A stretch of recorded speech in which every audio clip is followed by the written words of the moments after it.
Hola, hoy comienza un nuevo espacio en donde hablaremos de temas de medicina, para mi gusto, muy importantes.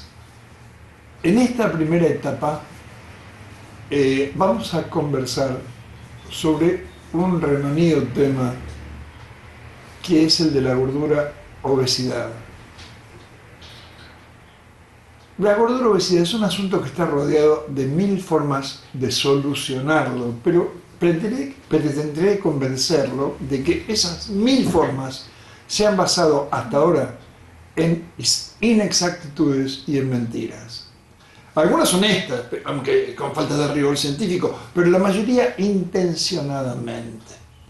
Es que el gran y extendido problema, siempre considerado enfermedad, no lo es en absoluto, por lo que se ha transformado para muchos en un estupendo negocio desde los primeros días en que la medicina se dedicó a resolverlo. Si usted ha llegado a elegir este trabajo, es porque la obesidad es un tema que le interesa, directa o indirectamente, porque la padece, porque ama a alguien que la padece, o porque es algún profesional que se dedica a su tratamiento. Lo que pretendo con estas charlas es que cambie radicalmente su manera de ver las cosas. Si pertenece al grupo de los primeros, o sea, a las personas que padecen o aman a quien padece el problema de la obesidad o de la gordura, o si es una persona que se dedica al tratamiento, les ruego que modestamente tomen esto como una especie de curso, ¿no? Una especie de curso en donde voy a explicar todo lo que he aprendido. Lo que intentaré es enseñarle lo que durante 32 años aprendí al dedicarle más de la mitad de mi tiempo a la investigación y el tratamiento de este tan mal explorado tema de la gordura obesidad. Me presento.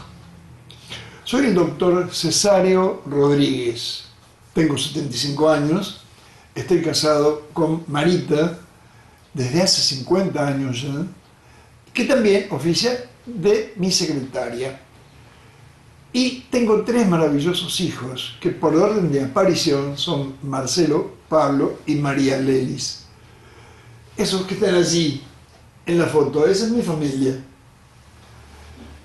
Y tengo muchos nietos, 7 nietos. Nací y vivo en Rosario, Santa Fe, Argentina, en donde desde 1974 ejerzo mi profesión de médico generalista y desde 1981 también como geriatra. Siempre en el mismo consultorio. Esto es mi consultorio. Y en mi barrio, ¿no? En mi barrio, mi dirección es Boulevard Avellaneda 119 bis de Rosario, y es mi barrio porque yo nací enfrente, o sea, la partera la ayudó a mi madre a que yo naciera allí enfrente, en la casa que está enfrente de mi consultorio. Y en 46 años de practicar la medicina he aprendido muchas cosas. Y desde hace varias décadas he aprendido a pensar como médico.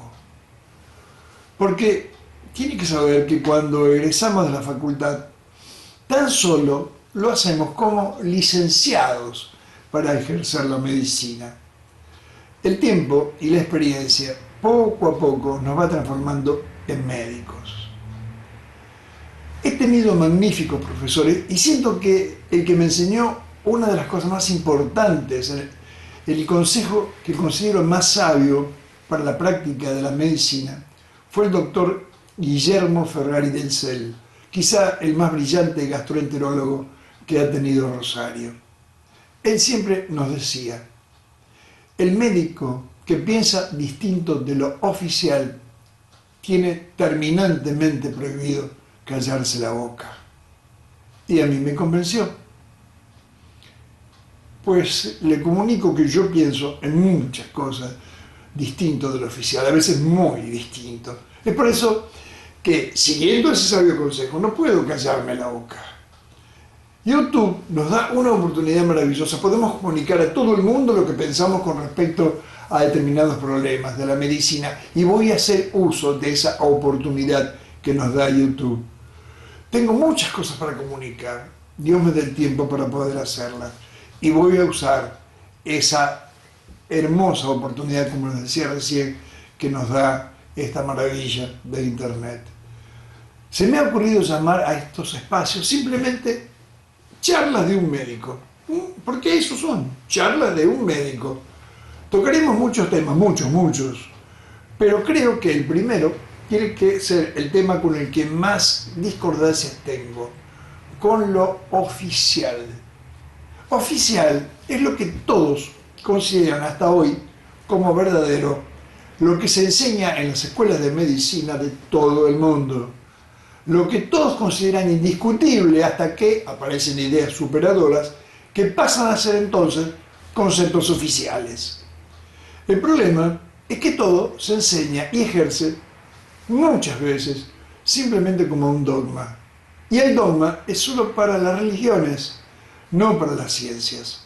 Y la medicina es, aunque la más inexacta de todas, una ciencia. Por eso, en esta primera serie de charlas, durante algunas semanas, seguramente muchas semanas, hablaremos de un tema muy espinoso: la gordura, obesidad, como les anuncié ni bien comenzada esta conversación. Los que ya me conocen saben que pienso en forma radicalmente distinta de lo oficial, ya que desde el año 2006 he condensado todo en lo que aprendí en un blog que se llamó El secreto de la obesidad. Blog al que le agregué algunos asuntos importantes, por lo que en el mayo del 2018 se transformó en Obesidad no es una enfermedad. Ese era el título del blog. Y ese título es el que tendrá esta primera serie de charlas. Lo repetimos: obesidad no es una enfermedad. Y que ha llegado a todas partes del mundo ese blog, lo que me ha hecho de una cantidad incontable de amigos hispanoparlantes. Ahora creo que charlándolo en YouTube, el tema será aún más universal. Estas charlas no están dedicadas al cuerpo de los gordos, sino al alma de todos ellos. Y también dedicadas muy especialmente a mis colegas y a nutricionistas, dietistas y psicólogos que se encargan de tratar el tema conflicto, gordura, obesidad. Quiero también dedicar este trabajo a Marita, que como ya dije es mi esposa y mi secretaria, por su comprensión demostrada al disculparme el tiempo que le resté a compartir con ella entre mis horas de consultorio, para dedicárselo desde 1981 a preocuparme por su divulgación y desde hace unas semanas a preparar y grabar estas conversaciones. Y también dedicárselo a mis hijos, Marcelo, Pablo y María Lelis, por haberme acompañado siempre con su comprensión y sus oportunas críticas, porque siendo ellos los obligados lectores anticipados de cada hipótesis, supieron opinar acertadamente sobre los errores que encontraban en cada una. Porque los amo y gracias a Dios los siento siempre a mi lado. Y también a mis pacientes, ya que sin su colaboración este trabajo no hubiese sido posible. Y también en memoria de 3 de mis magníficos profesores, 3 de mis arquetipos: el doctor profesor Juan Pedro Picena, porque me enseñó que un buen médico es el que ama más a sus pacientes que a la misma medicina. Al ya nombrado profesor doctor Guillermo Ferrari del CEL, porque como ya les conté, con él aprendí algo que jamás dejaré de agradecerle: que un médico que piensa distinto del oficial tiene terminantemente prohibido callarse. Y al doctor Juan José Gianni, porque fue él quien me introdujo en la mágica aventura de la relación médico-paciente. Y a alguien a quien no tuve la dicha de conocer, pero que, de haberlo hecho, estoy seguro, nos hubiésemos transformado en amigos. El doctor Carl Sagan. Él terminó de confirmarme que mis viejas ideas sobre el escepticismo y en contra del dogma no eran producto de aquella fogosa imaginación juvenil, sino la más pura de las realidades.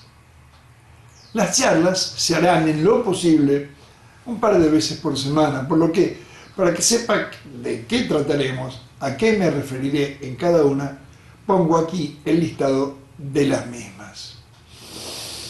Esta primera será la más extensa, pero no se asuste, todas las otras son mucho más breves. Y vamos a enumerarla para que sepa de qué se trata todo esto. La próxima charla, la número 2, les presentaré mis nuevas definiciones para antiguos términos. En la charla número 3, trataré de convencerlo de que la gordura no es una enfermedad. Y yo creo que tengo fe en que voy a convencerlo. En la número 4, en la charla 4, describiré el proceso fisiológico de engordar. ¿Cómo es el mecanismo por el cual se engorda?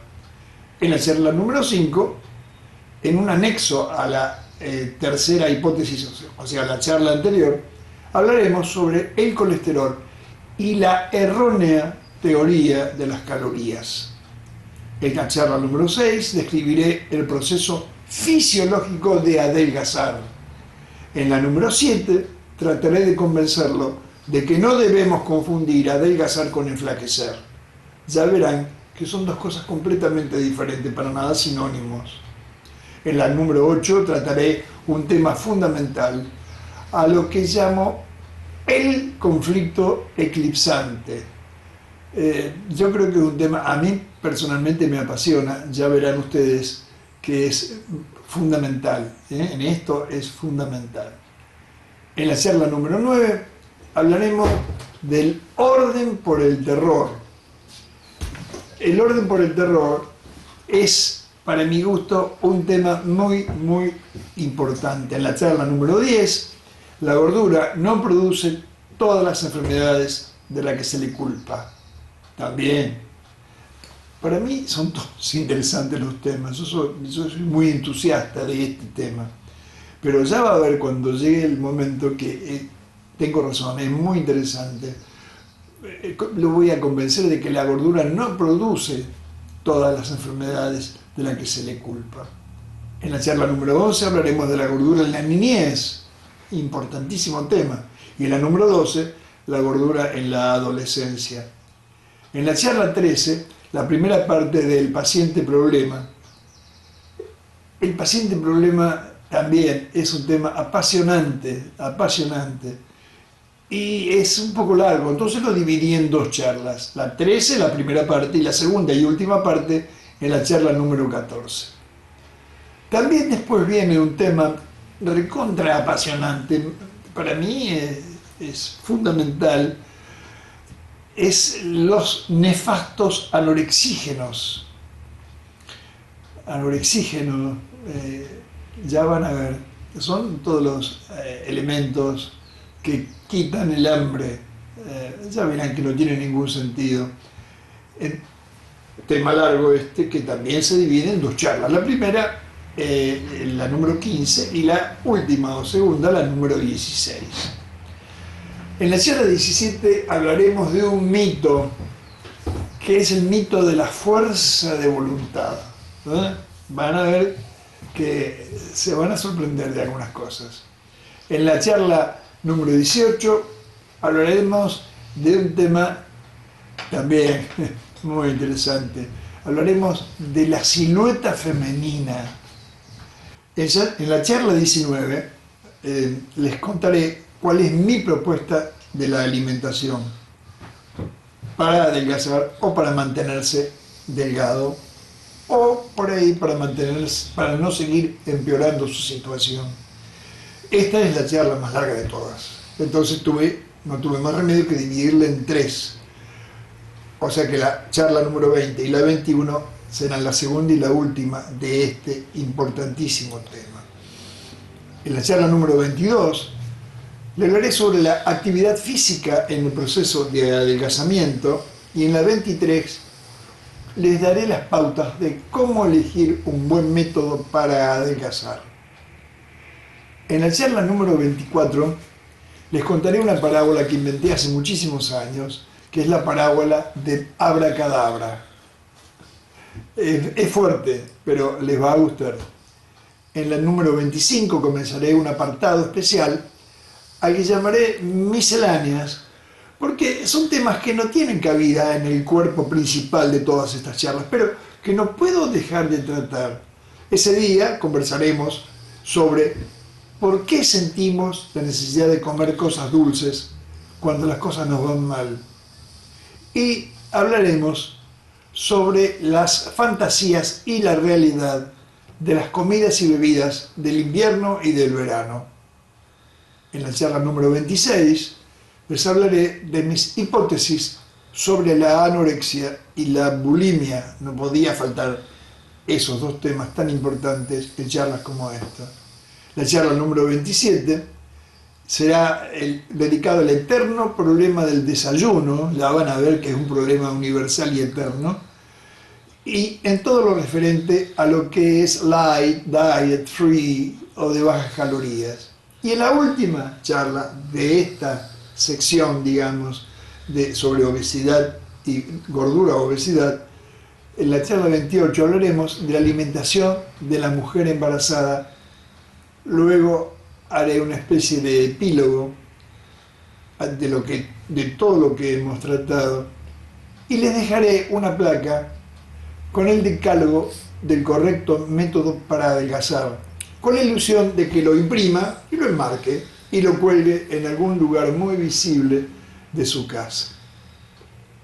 Comencemos pues. A modo de prólogo e introducción les cuento que yo creo que todos creemos que la ciencia es fascinante. Desde que el hombre comenzó a desarrollar a pleno su pensamiento científico, el devenir del mundo ha cambiado de forma increíble.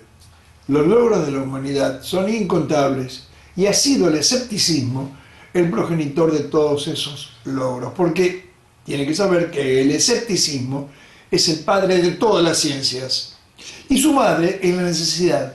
Y las ciencias tienen una tía que es la curiosidad. Pero tienen las ciencias varias asignaturas pendientes. La obesidad es una de esas asignaturas pendientes. Desde hace décadas se han tratado de desentrañar los misterios que la rodean. Miles de médicos, al fin la obesidad es un asunto de médicos, nos hemos afanado para derrotarla, pero ella sigue airosa, triunfante y expandiéndose en todo el mundo a su más entera satisfacción. El mal, la obesidad, sigue en estos tiempos del nuevo siglo, ganándole al bien, que es la delgadez, tan campante como si nadie se lo pusiera, o peor, como si un ejército de médicos se le hubiese aliado. Cada uno ha pretendido imponer su criterio para resolver el conflicto que plantea, pero casi todos han caído en el mismo vicio, el viejo vicio del dogma. Se han creído y le han hecho creer al mundo que para lograrlo usan el método científico, pero han dejado de lado el escepticismo y han adorado al dogma, y eso en medicina es la anticiencia.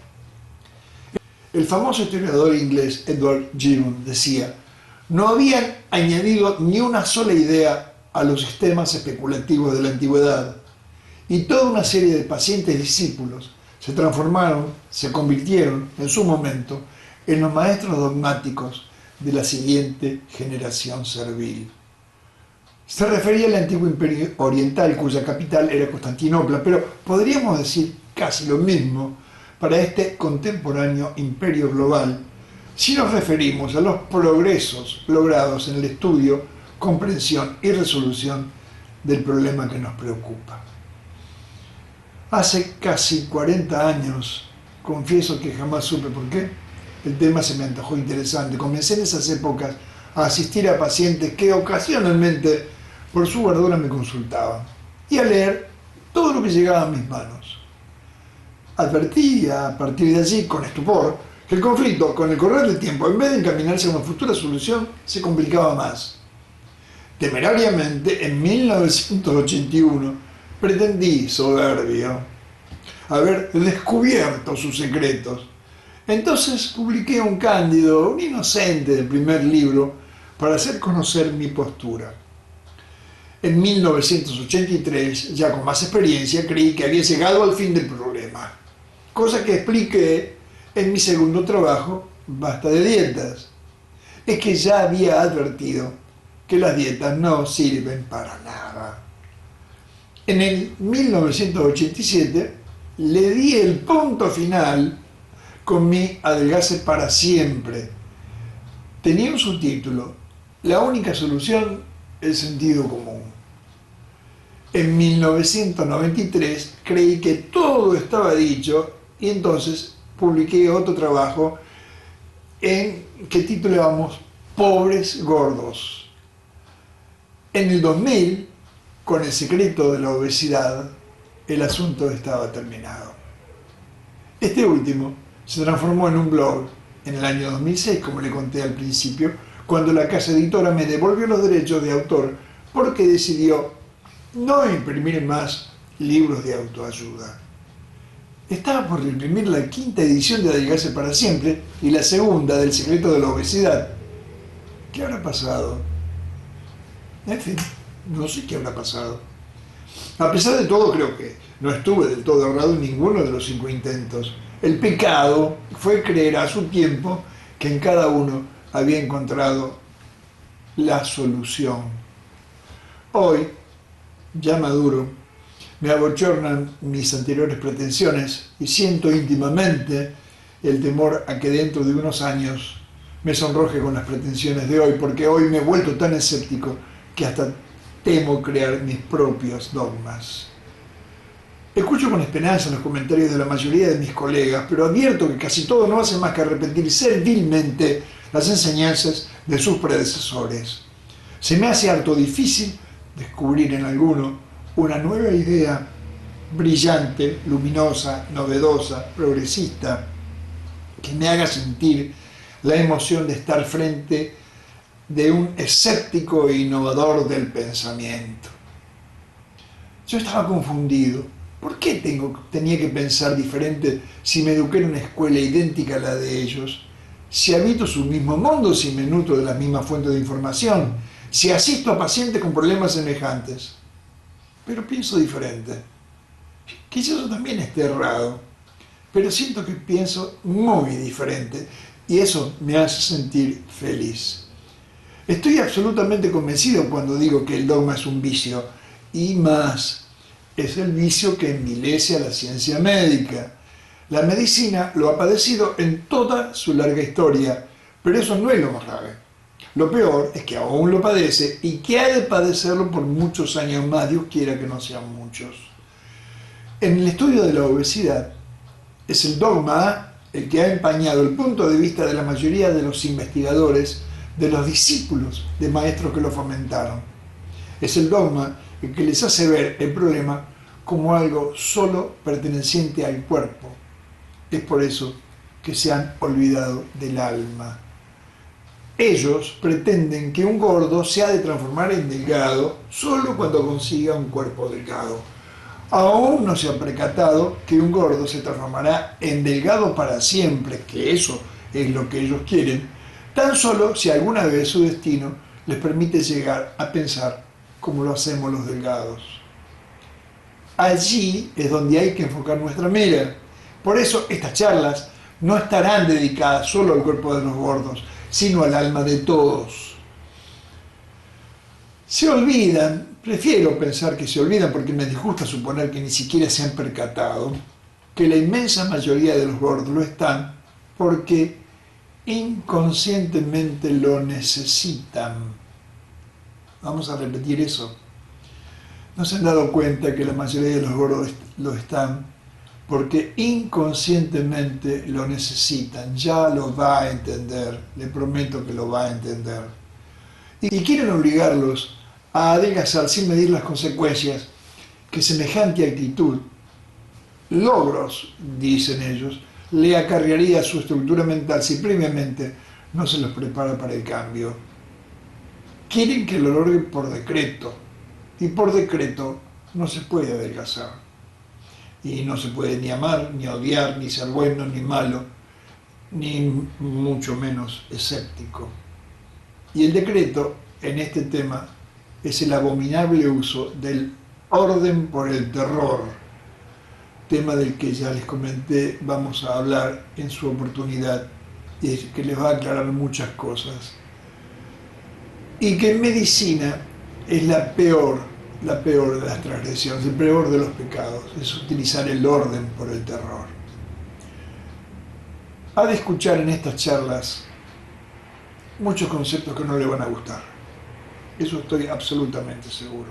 Pero también estoy seguro de que muchos sentirán una primera sensación de enojo cuando escuchen ciertas cosas que se dirán, pero que al final nos vamos a hacer amigos. Ya lo verán. También sabemos que cruel es a menudo la verdad y nos preguntamos si el engaño no es más consolador, decía el gran matemático francés Henri Poincaré. También sabemos que cruel es a menudo la verdad y nos preguntamos si el engaño no es más consolador. Desde que leí esta sentencia la tomé como mi lema personal. Seguramente ha sido engañado muchas veces, muchas más y mucho peor de lo que en realidad piensa. Más adelante trataré de que lo entienda mejor. Y se sintió consolado por el engaño. Pues lo siento, mis opiniones no lo han de consolar a partir del engaño, que como todo el mundo sabe es el camino más fácil. El consuelo, pretendo, llegará cuando logre convencerlo de que no hay nada de qué consolarse. De esa manera, si lo consigo, se convencerá con regocijo de que en estos menesteres la verdad no es para nada cruel, como que es aparente en una primera impresión. Lo que pretendo es que desista del oprobioso sentimiento de culpa que siente por haber llegado a estar gordo. Casi 40 años de experiencia es bastante experiencia a mi modo de ver. Miles de pacientes con los cuales he conversado tratando de llegar a lo más íntimo de cada uno son lo suficientes para mi gusto como para poder mostrar con cierta seguridad un cuadro de situación diferente. Por favor, no sienta haber encarado ya su último intento. No presuponga que ya no tiene más nada que hacer. Deme la oportunidad de convencerlo de que eso no es cierto.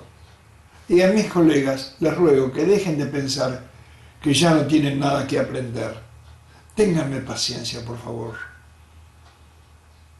Debo aclararles que yo no soy dietólogo ni nutricionista.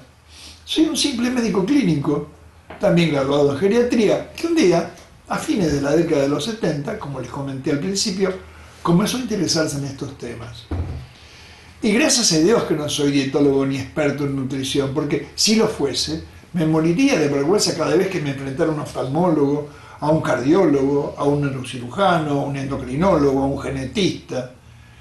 Ellos han hecho tanto por la ciencia, han avanzado tanto en sus conocimientos, en sus técnicas terapéuticas, han procurado tanto el bienestar de sus pacientes, han logrado tanto que me amedrentaría estar frente a cualquiera de ellos con tan pocas cosas para contar sobre el avance de mi ciencia si fuera yo dietólogo o nutricionista.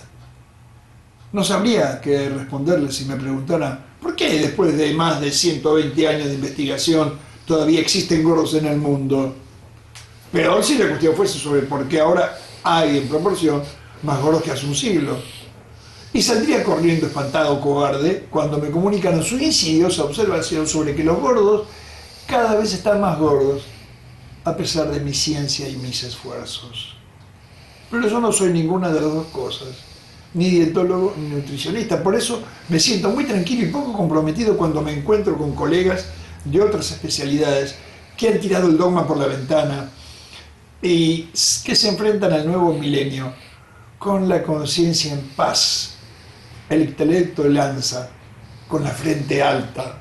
Nosotros, pensarán, digo yo, hemos cumplido con nuestro trabajo en estas épocas de grandes logros en que nos ha tocado vivir. Qué orgullosos se sentirán, y tienen razón de sentirse así, ¿no lo creen? Cuando atendí por primera vez a una paciente gorda, actué como hubiesen actuado todos. Ella protestaba por haber llegado a esa condición, y yo la alentaba en la protesta. Ella me comentaba que no tenía fe en verse delgada alguna vez, y yo le decía que si seguía mis consejos, esta vez sí lo lograría con total y absoluta seguridad. Había hecho ya muchas dietas, me contaba, y al dejarlas había vuelto al principio, aunque, me confesaba, muchas veces peor que al principio, con la carga de culpas que cada retroceso le había impuesto, y yo alimentaba ese sentimiento de culpa. Por esas épocas me encontraba leyendo un curioso libro muy atípico que me había prestado un colega que había adelgazado muy satisfactoriamente gracias a los consejos que en él se daban. Su autor era un ex gordo que había encontrado una forma que a mí se me antojaba extravagante para su autocuración, y como le había dado resultado, ahora comunicaba al mundo su fabuloso descubrimiento. Años después me enteré de que su descubrimiento no fue más que encontrar en los anaqueles de alguna biblioteca a un librito poco más que un folletín, un librito centenario que se llamaba Una carta acerca de la corpulencia dirigida al público, y que fue editado en 1863, y cuyo autor era un rico ebanista inglés, no un médico. También se conocía a ese método que él había inventado como la dieta de Banting, que decía las cosas que este autor, del libro que yo leí, que me prestó ese colega, pretendía haber pergeñado. El autor era norteamericano y pregonaba algo que quizás por lo antidogmático me atraía. Él decía, no son las calorías las que nos engordan, sino los hidratos de carbono. Basaba sus afirmaciones en algo que después descubrí es universal, sus propios logros. Aunque años después me enteré de que al morir en un desgraciado accidente estaba tan gordo como en sus peores momentos. Yo soportaba un problema. Nunca había estado gordo.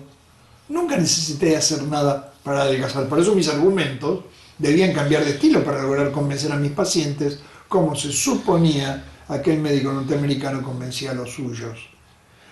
En la actualidad no entiendo por qué me preocupaba tanto. Al fin y al cabo, los obstetras varones nunca han estado embarazados y los mismos saben muy bien qué cosas hacer. No recuerdo cómo encaré la primera charla, pero Emilia, esa fue mi primer paciente, en estos menesteres del adelgazamiento, se fue convencida con una hojita manuscrita que solo Dios sabrá dónde ha ido a parar, en donde le anoté cuáles eran las cosas que podía consumir según rezaba el famoso colega estadounidense. Cuando 7 días después concurrió al primer control, nos asombramos los dos. Ella, porque había rebajado 2 kilos comiendo sin límites. Yo, porque lo totalmente antioficial, anticientífico, pensaba entonces, había dado el resultado apetecido por ambos. Y siguió adelgazando con el correr de las semanas. Obviamente sus amigas comenzaron a consultarme y a todas les di el mismo papelito, esta vez mimeografiado. No existían las fotocopias en esas épocas. El éxito era espectacular, estaba orgulloso. La cantidad de pacientes se centuplicó en muy breve tiempo, por lo que me vi en la necesidad de pedir ayuda a 2 colegas, amigos. Yo no podía manejar semejante cantidad de gente. Sentía que había encontrado un tesoro, la opinión de alguien que daba la solución definitiva a un viejo problema irresuelto. Qué inocente es uno cuando es joven, pero cómo añoro ser joven e inocente. Va a encontrar en estas charlas cosas totalmente opuestas a su estructura mental. está usted estructurado de una manera y yo trataré de desarmar esa estructura. Procuraré convencerlo de que hay otra estructura mejor, más racional, más productiva, más saludable, más divertida, con más sentido común y que alejará sus culpas para siempre. Expondré mis ideas bajo el tutelar mote de hipótesis. Esa palabra me suena muy tranquilizadora y me da más libertad de expresión. Le pido por favor que vuelva a escuchar esta charla, si puede, varias veces más. Si se convence con mis hipótesis, tengo fe en que el salir del laberinto de la obesidad que lo atormenta será algo factible, o que quedarse en él, por lo menos, no ha de hacerlo sentir tan incómodo.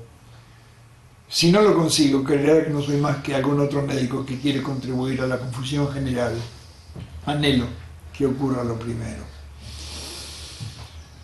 Si le ha gustado lo que acaba de escuchar, si siente que tiene visos de ser interesante, por favor, compártalo con sus amigos. Dele un like, como dicen los youtubers, y suscríbase para escuchar todas las charlas. Y en la campanita, toque la campanita que está al lado de la suscripción para que se entere cuando vayan saliendo las nuevas charlas. Bueno, nos veremos la próxima. Seguro que usted va a estar allí. Chao. Hasta la próxima.